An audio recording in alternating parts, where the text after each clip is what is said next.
Voilà l'imprimante 3D de l'Emala qui sert donc actuellement à fabriquer des visières de protection anti-Covid et autres virus.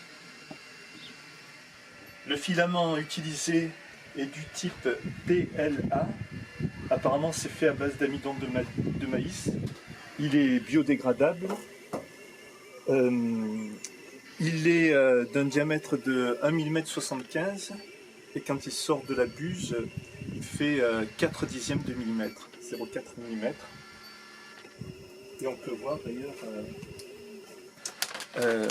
quelques déchets, quelques ratés là-dedans qui finiront par retourner à la nature.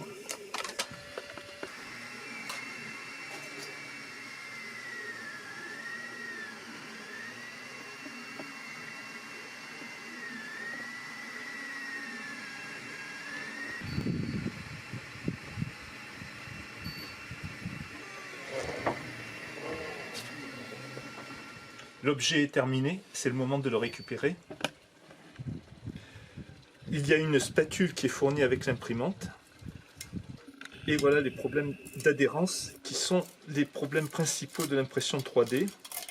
Si l'objet n'adhère pas bien au socle, au support, il va se déformer et ça donnera n'importe quoi, ou il sera complètement loupé. S'il adhère trop, ça va tout arracher. Ce scotch bleu, cet adhésif bleu, est un adhésif du type ruban de masquage utilisé en carrosserie. C'est une protection contre, c'est une protection plutôt du socle en alu.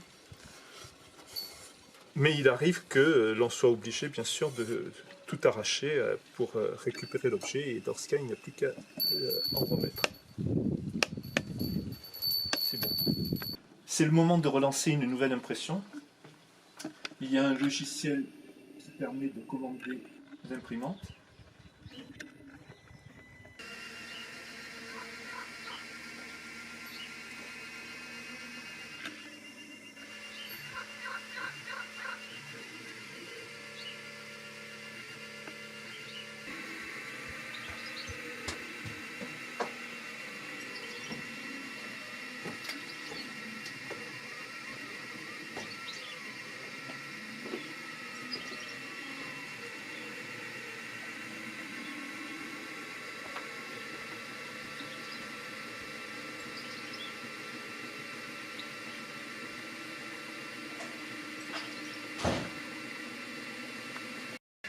Souvent, par mesure de précaution, pour éviter le décollement, il vaut mieux ajouter quelques petits bouts de scotch qui permettront de maintenir la forme solidement en place.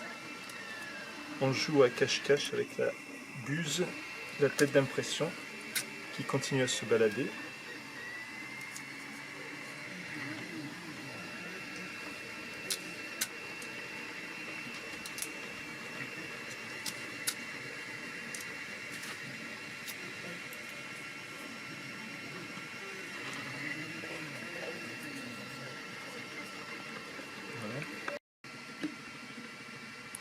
J'ai même installé une petite caméra qui surveille le bon fonctionnement de la machine.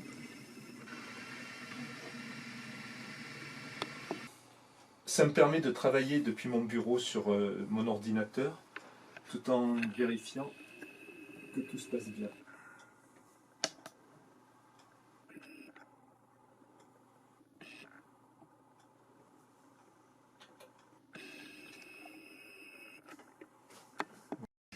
Un problème fréquent aussi, c'est la buse qui se bouche, et dans ce cas, on a recours à cette petite aiguille.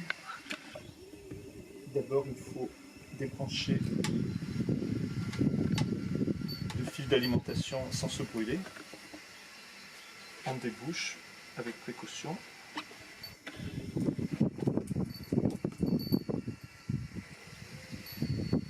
On utilise un fil d'une autre couleur.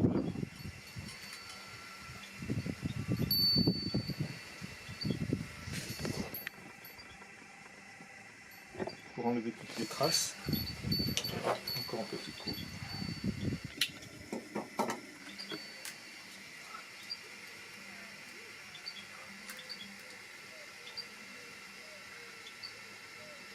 Voilà. On remet bien tout en place, toujours sans se brûler. Et ça devrait être bon.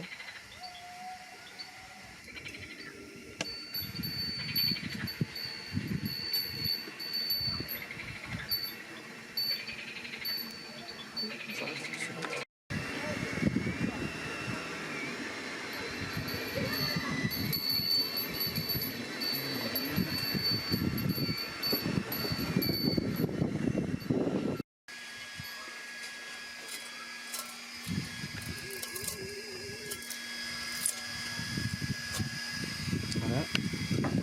Et ensuite, on coupe ce qui dépasse.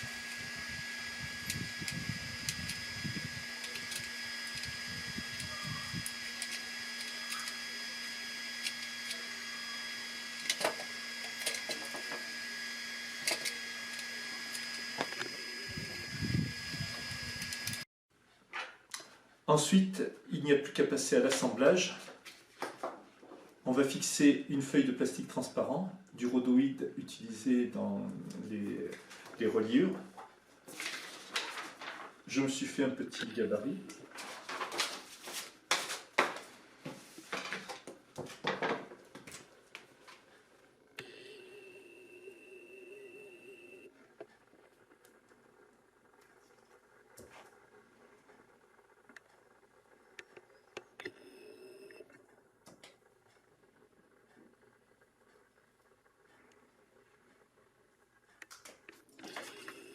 On découpe.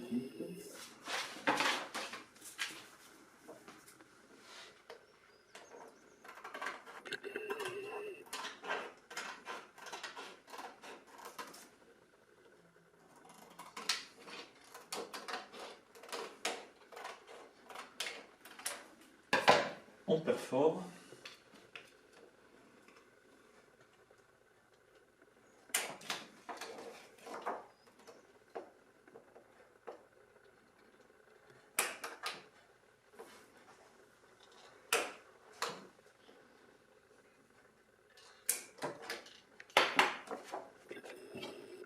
Puis on adapte.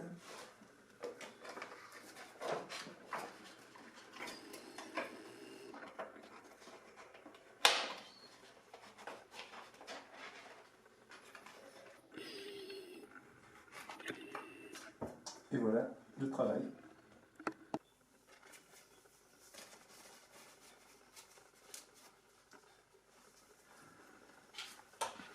Compatible masque et lunettes.